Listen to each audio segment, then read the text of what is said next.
that intellectual capacity is evenly spread around the world, but opportunities are not. And with that, I have an incredible guest today. Daniel Lamarre is the vice chairman of Cirque du Soleil. So many of you have been to places like Vegas and seen their incredible act, but it's more than that. It's about inspiration, resilience, power. How do you take an idea and turn it into reality? And with that, I'd like to bring Daniel on board. Hi, Daniel. How are you today? I'm doing good, Gary. Nice to participate to your event. Yes. So, you've gone down through, you've seen the ups and downs and ins and outs. As you've gone down through, Daniel, and, like COVID, right, was really tough on a lot of people, and I'm sure it impacted your business a lot. How did you keep the spirit and keep the dream alive? Yeah, obviously, COVID was a huge disaster for us because within 48 hours, we went from 40 shows to no show to $1 billion of revenue to zero revenue. So it took a lot of resilience to move forward, save the company. And today you're talking to someone that is having a big smile because we have been able to rebound after this huge disaster. How do you do that? Where does that come from inside of you? Because we have startups from all over the world that watch the show and investors, but where does that grit come from inside that allows you to be able to believe in your dreams when it's dark? How do you see the light? Yeah, I think it's important in life that you understand your purpose. And my purpose is to create job for artists. Because as we know, Gary, less than 1% of artists can live through their passion. And at Cirque, we offer jobs to more than 2,000 artists. And every time we open a new show, I'm offering jobs to around 100 artists, which is amazing. And that's what is driving me, creating job for artists. So how did you go down through and bridge the gap? Because sometimes artists are a little bit out there, right? They have a different kind of mentality. How do you go down through and bridge the gap and relate to them? How do you get to them and understand? Listen, it's not just about the art; it's about creating opportunities. Yeah, it's the balance between art and business, and that's what I've been doing for the last 20 years. Is almost being a referee between the artists that always think we never have enough money, and the business people in the organization that think that we're always spending too much money. And it's finding this right spot where we're able to produce, create amazing shows that will make it a good business. So, yourself, how did you get into this? I mean, what's your own history in terms of getting into this, and how did it? I know you shared a story with me when we were down in Florida, but that was an amazing story. But if you could tell the audience a little bit about your own history and how did you become this, creative guru, right, and leader, incredible leader. Yeah, I had a very funny story with the founder of Cirque du Soleil. In 1986, I was, one of the two major partner of the largest PR firm in Canada, and I did a mandate for Guy Laliberté, the founder, and he couldn't pay my bill. So I said, Guy, what you're trying to do is so amazing. Forget about it. Move forward. 13 years later, I became the CEO of a TV network in Canada. And then I called Guy and I said, I would like to have your TV rights. But by then, Cirque was already very successful. And Guy said, oh, it's going to be difficult. We are represented by an international company. I said, Guy, no sweat. If ever it's available, I'm interested. And the following day, I received the most touching note from him to his marketing vice president saying, this guy helped me 13 years ago. He wants my TV rights. Do what you have to do. And then I start to see Guy more often for those TV shows. And 4 years later, he called me out of the blue and he said, you're going to join the circus. Wow, that's amazing. And Yeah. so when you went down, and that's a touching story. So the one day, you ask him about the rights, and then the next day he must have thought about it quite a bit and then came back to you. But that's what, when you're out there in the world and your friends need help, that's the right kind of thing to do, right? In a business, that's really important, Daniel, to go down through and, you know, I don't want to say repaying the debt, but just being kind like somebody was to you. That's not a bad thing. Makes you feel better too, doesn't it? Yeah, it does, and it's also a philosophy of mine. Is like, give as much as you can, and life will give back to you. You cannot be, day by day saying, I gave this, I should have that back. I think you should be as generous as life permit you to be generous, and then the life will take care of you, and will give you back. No, I agree with you. And you guys have the most incredible performers I've ever seen in my life.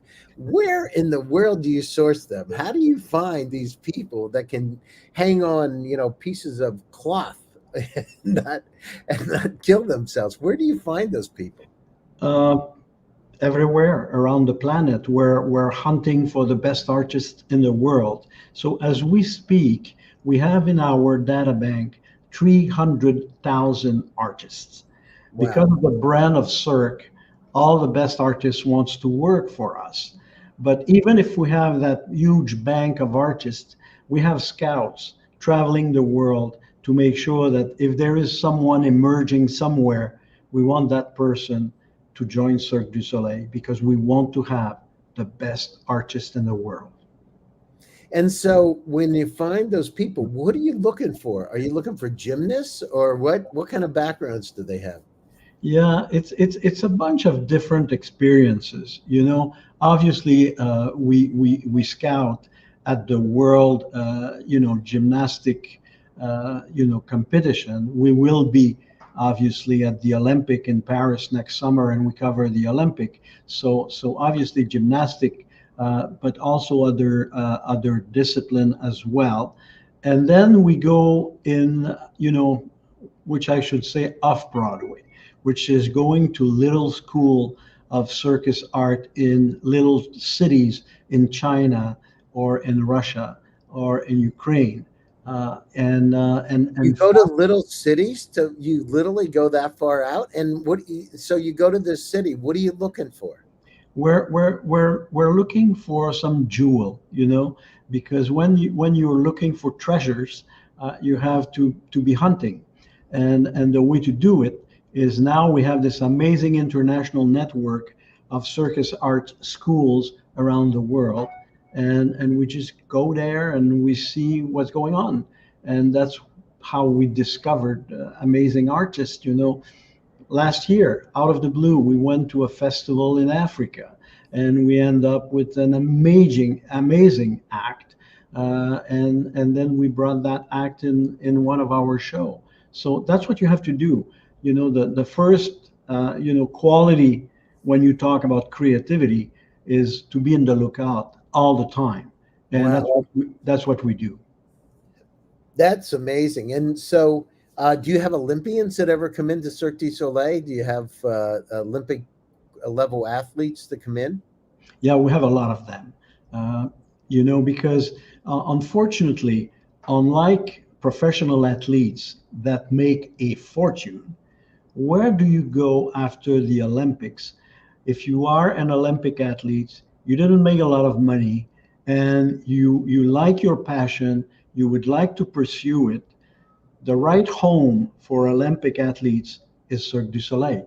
And we love to host them because not only are they amazing performers, but they're amazing people that are disciplined, that are dedicated to their performance, and we love them. So, Daniel, when you look at these kind of people that are that level, the kind of performers that you have at the very best of the best, what are the three qualities that they have? You said about diligence, but what sets them apart for other people? What are you looking for? We're looking first and foremost about their physical performance. Do they still have the fire inside of themselves to push their own limit and continue to improve their performance? Are they team player? Because within Cirque there is no star. The show is the star. So you have to be a team player and work well within a show with all the other artists and technicians.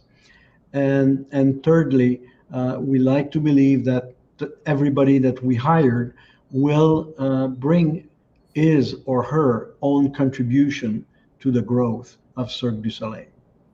So what, if you look at what's the biggest performance that you had to put together, and how many performers would be in an act like that? Yeah, obviously we have two extravagant shows in Las Vegas. We have where we have about 80 artists in that huge show, and Ka about the same size. And those two shows is calling for over 150 technicians just to Wow. make this huge machine works. There is no show like those two shows. Hmm. And when you're going down through and you're doing a show like that, how long does it take to prepare to do, these mega shows? How long does it generally take? Yeah, it takes 2 years. By the Wow. time by the time you have a concept, and then you develop the creation and the production process, it's 24 months. Wow. And then, and how does it work? Do you have like a producer of the show? Do you have a producer? How do you make all the pieces work when you have performers? Sometimes it's like herding cats, right? How do you find that magic in bringing the team together to be able to put that show together? Yeah, first of all, we would give a mandate to three individuals. One will be the director, and the Mhm. director is always someone from the outside, because we like to have new directors all the time, because they will bring their signature, they will bring content that is very distinctive. Then there will be the creation director, who's someone that has been working with us for many years and that will support the director in his or her choices. And then there is the production manager.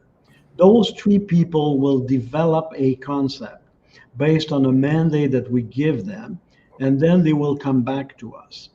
When we're happy with the concept, then the three people will surround themselves with an additional 20 creators, from music designer, costume designer, scenography, acrobatic performance. So those 20 creators normally will come from probably 10 to 15 different nationalities.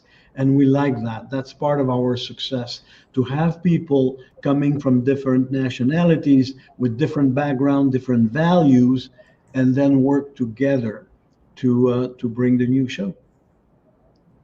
So when you go down through and do that, when you're bringing these people together, how in the world, you got people from all over the planet? They don't speak the same language, right? How do you communicate with them?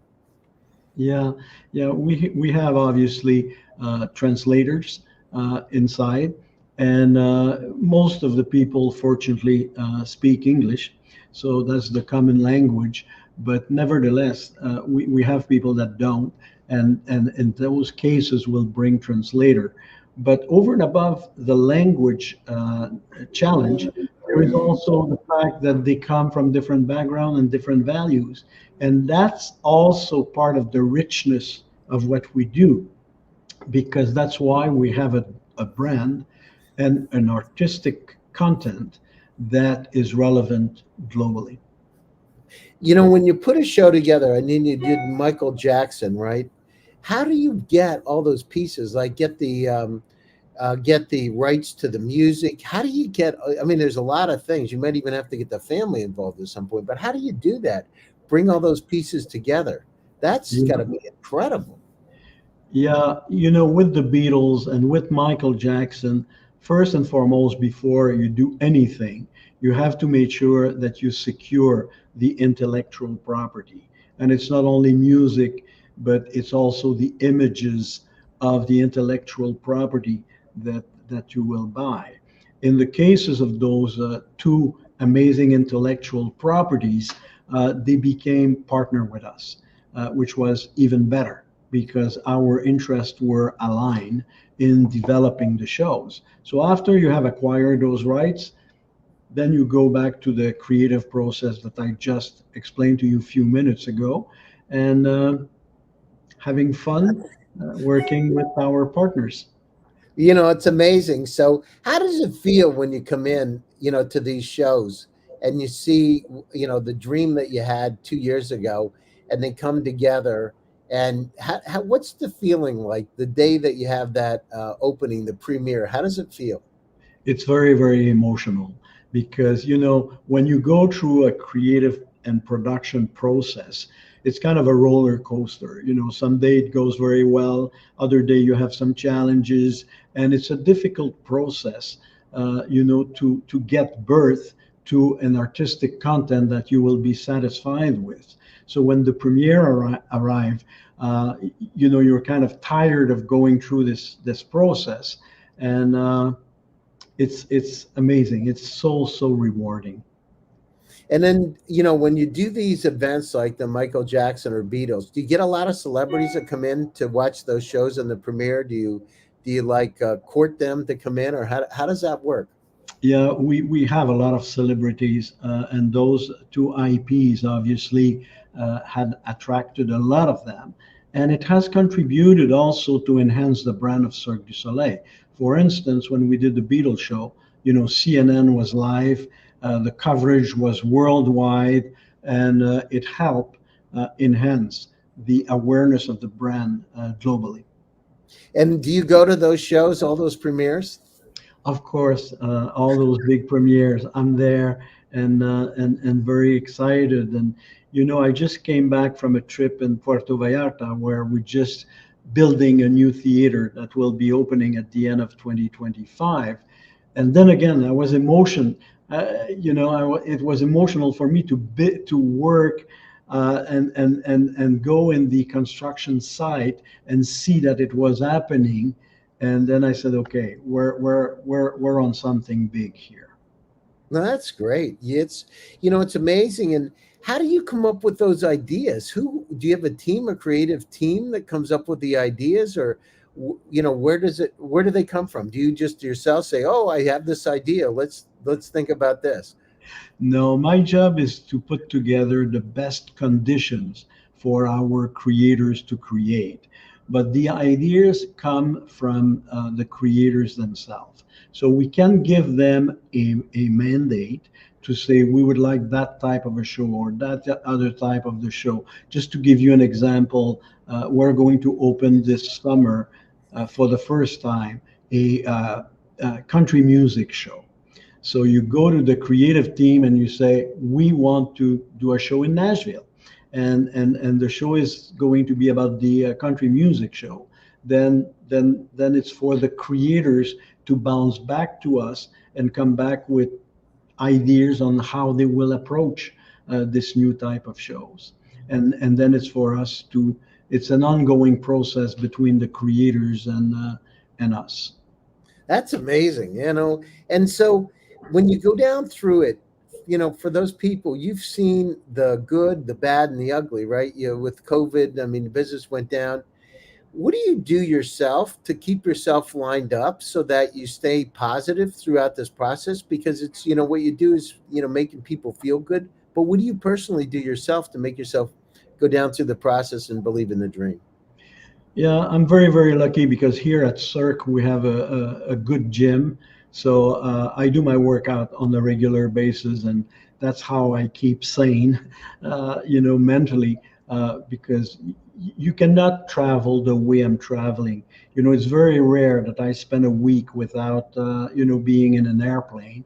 And the only way you can continue to do it on a regular basis is by taking care of yourself.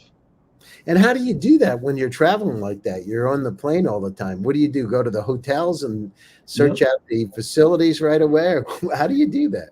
That's the first question I ask when I book an hotel. Is there a gym in the hotel? Otherwise, I will never stay in an hotel where there is no gym, because that's the only way. So what do you like doing in your free time? What makes you happy? Uh, Obviously, I love to go out and see shows.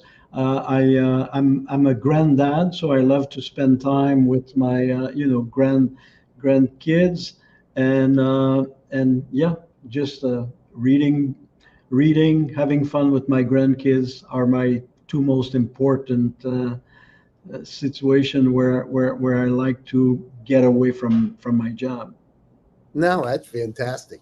And so if you look at it, we talk about artificial intelligence and generative AI, and we see that there's lots of potential applications for Cirque. Have you looked at those technologies and how you can incorporate those into the program? And have you thought about anything like robotics and incorporating those kind of things into the show?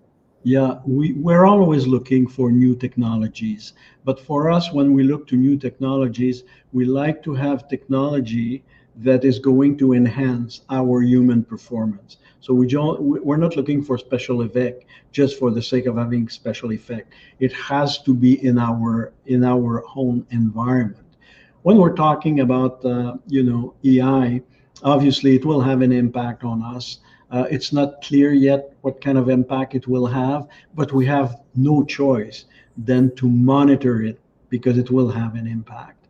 It will have an impact in the way we're going to do our marketing.